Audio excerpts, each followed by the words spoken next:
है triple S classes में आप सभी प्यारे बच्चों का स्वागत है। प्यारे बच्चों, आज हम हमारी पाठ्य पुस्तक दूरवा संस्कृत सामान्यम दशम कक्षाएं का त्रयोदशा पाठा महाभारती विज्ञानम महाभारत में विज्ञान पढ़ेंगे। आपकी जानकारी के लिए मैं बता दूं कि इस चैप्टर का मैं फर्स्ट पार्ट पढ़ा चुका हूं। आज अपन सेकंड पार्ट पढ़ेंगे। तो चलिए बिना देर किए हुए सेकंड पार्ट पे बढ़ते हैं। अपन ने रसायन शास्त्र तक पढ़ लिया था और अब अपन को वैदिक शास्त्र से पढ़ना है। वैदिक शास्त्र देखिए, सबसे पहले क्या दिया है वैदिक शास्त्र में, मनुष्यः सदा निरोगा भवेत्, मनुष्य सदा स्वस्थ रहे, अतएव स्वस्थ शरीरार्थम बहवा उपाया वर्णिता सन्ति। इसलिए ये स्वस्थ शरीर के लिए बहुत से उपायों का वर्णन किया गया है। कौन से उपाय का वर्णन? अब देखिए, वैदिक शास्त्रास्य आरोग्य शास्त्रम अपि कथ्यते, चिकित्सा शास्त्र को आरोग्य शास्त्र भी कहते हैं। स्वास्थ्य घात का ये राज रोगादया सन्ति, अर्थात स्वास्थ्य को नष्ट करने वाले जो राजयोग आदि हैं, तेषाम सर्वथा समनाय द्विसप्तविधा चिकित्सा करनी, यहाँ उनके पूर्ण रूप से रोग के लिए 72 प्रकार की चिकित्सा करना चाहिए। किस प्रकार की? 72 टाइप्स की चिकित्सा करनी चाहिए। ये विधा विद्यते, उनका उल्लेख यहाँ पर है, सुनिए कि द्वासप्तविधा चैव शरीरस्य प्रतिक्रिया देश जाति कुलानाम च धर्मः समनुवर्णितः। शांति पर्वाणी से लिया गया है, शांति पर्व है महाभारत में, उससे यह श्लोक लिया गया है। अर्थात कि वैदिक शास्त्र के अनुसार 72 प्रकार की शारीरिक चिकित्सा तथा देश जाति और कुल के धर्म की भली भांति वर्णन किया गया है। वैदिक शास्त्र में बहुत सारी चिकित्सा बताई गई हैं, जिनका वर्णन भी महाभारत में किया गया है, जिनके उपचार से हर मनुष्य स्वस्थ रहता है। फिर आगे क्या आया? लोह शास्त्रम। लोह शास्त्रम में क्या बता रहे हैं? वयम जानीमः, हम जानते हैं कि यानी कि सुवर्णः रजतम ताम्रम शीशम त्रिपुः अयः इति नाम्ना धातवः प्रसिद्धा सन्ति। सोना चांदी तांबा सीसा रागा लोगा नाम की धातुएं प्रसिद्ध हैं। आभरण स्वरूपेण क्रय विक्रय व्यवहार साधनत्वेन च स्वर्ण रजतयो उपयोगिका महाभारते वर्णिता अस्ति। आभूषण के रूप में और क्रय विक्रय एवं खरीदने बेचने एवं व्यवहार को बनाने के रूप में सोने चांदी की उपयोगिता महाभारत में भी वर्णित की गई है। राजा प्रसादादीनाम निर्माणे ऐसा उपयोगः भवति स्म, राजमहल आदि के निर्माण में लोहे का उपयोग होता था। सुवर्णस्य अग्नौ तापनेन शुद्धीकरण क्रमः तदानीं तस्य व्यवहारस्य प्रमाणम उपस्यापयति।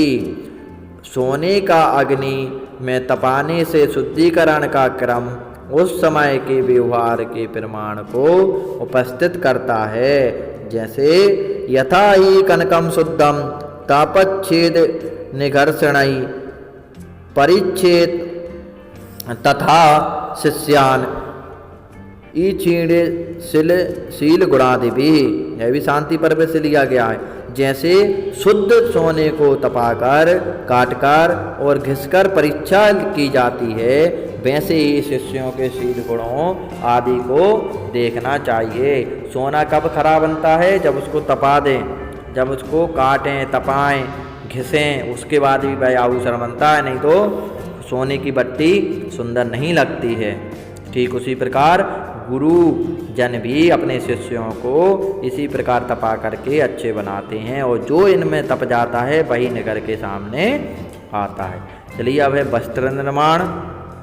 वस्त्र निर्माण में क्या है? मानवस्य स्वभावो अयम अस्ति, मानव का यह स्वभाव है जैसे सा लज्जया यत सा लज्जया स्वतीयम नश्वरम अपि शरीरम वस्त्रेण आच्छादितुम इच्छति, कि वह शर्म से अपने नश्वर शरीर को भी ढककर चलना चाहता है, वैदिक कालाद एव वस्त्र निर्माणम परंपरा वर्तते। वैदिक काल से ही वस्त्र निर्माण की परंपरा है।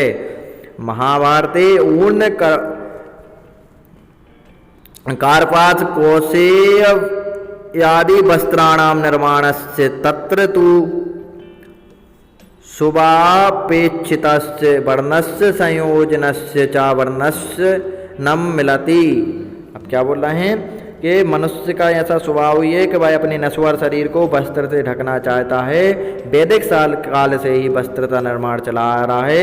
महाभारत में ऊनी, सूती, रेशमी आदि वस्त्रों का निर्माण और महाभारत में अपनी इच्छा अनुसार रंग को मिलाने का भी वर्णन मिलता है। जैसे यादृशेण ही वर्णेन वावस्वे शुक्ल अंबरम तादृशम कुरुते रूपम एतदेव देव महेवी में, अर्थात श्वेत वस्त्र जैसे रंग में रंगा जाता है वैसा ही रूप धारण कर लेता है।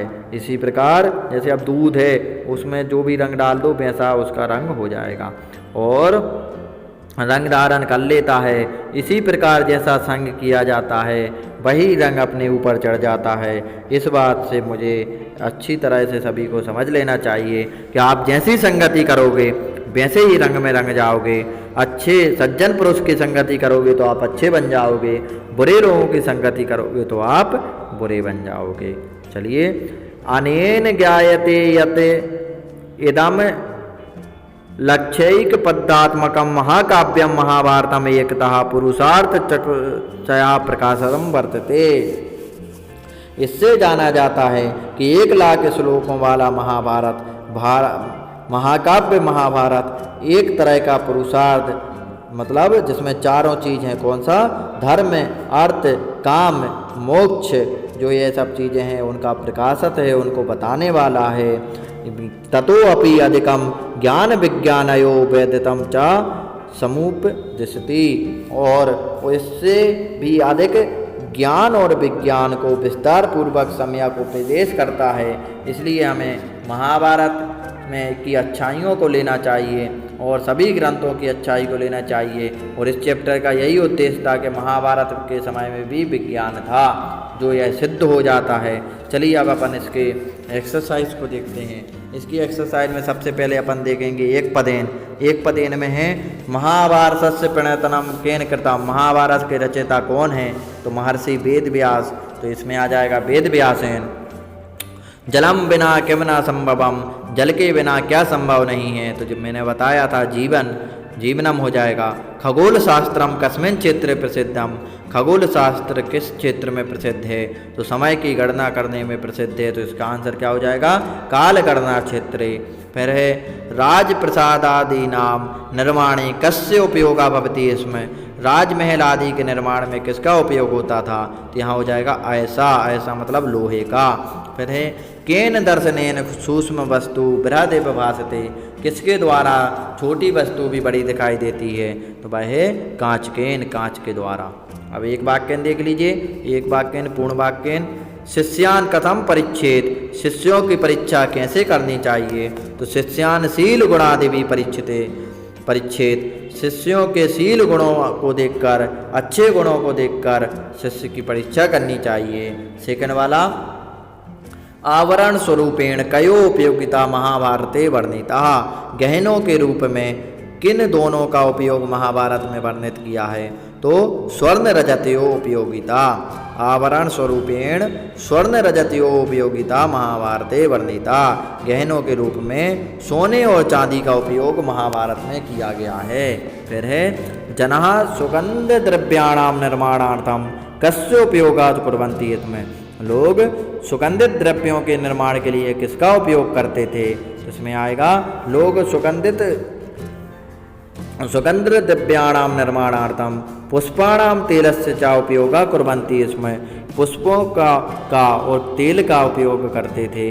फिर वेद व्यासेन महाभारतस्य प्रणयनम किमर्थम कृतम, वेद व्यास जी ने महाभारत की रचना क्यों की थी? तो लोकोपकाराय, अर्थात किम की जगह आ जाएगा किमर्थम की जगह लोकोपकाराय, लोक कल्याण की रक्षा के लिए, संसार के उपकार के लिए इसकी रचना की थी। फिर महाभारते तम कस्य परिचय ग्रंथा, महाभारत किसका परिचय कराने वाला ग्रंथ है? तो महाभारतम वैदिक संस्कृति परिचायक ग्रंथः, महाभारत भारतीय सनातन वैदिक संस्कृति के परिचय कराने वाला महाग्रंथ है। अब यहाँ पर देखिए, अब अपन सही जोड़ी देख लेते हैं। सही जोड़ी में है क्षेत्रम का कृषि हो जाएगा, विप्लम का सेकंड हो जाएगा, वैदिक शास्त्रम का आरोग्य शास्त्रम हो जाएगा, वेद व्यासम का महाभारतम हो जाएगा और कालगणना का खगोल शास्त्रम हो जाएगा। नंबर भी डले हुए हैं 3, 1, 2, 5, 4। आगे देखते हैं अब आमना। आमना में बताया गया है कि पहला वाला आम है, सेकंड ना, थर्ड आम, फोर्थ वाला ना और फिफ्थ वाला आम है। चलिए बच्चों, तो इस प्रकार अपन ने आज चैप्टर को पढ़ लिया। यह हमारा 13 चैप्टर त्रयोदशा पाठा महाभारत विज्ञानम था। आप लोगों को वीडियो अच्छी लगी हो तो वीडियो को लाइक करें, लाइक जरूर कर दिया करें आप लोग, और चैप्टर को अच्छे से समझ लें। फर्स्ट पार्ट भी देख लें, यह सेकंड पार्ट था, और देखने के बाद में क्वेश्चन आंसर लर्न कर लें। और वीडियो को लाइक करें, शेयर करें, सब्सक्राइब करें। जो भी समझ में ना आ रहा हो मुझे कमेंट करके पूछें, और अपने मित्रों तक अधिक से अधिक शेयर कर दें, और चैनल को सब्सक्राइब कर लें। आप स्वस्थ रहें, मस्त रहें। नमः संस्कृताय, जयतु संस्कृतम, जयतु भारत।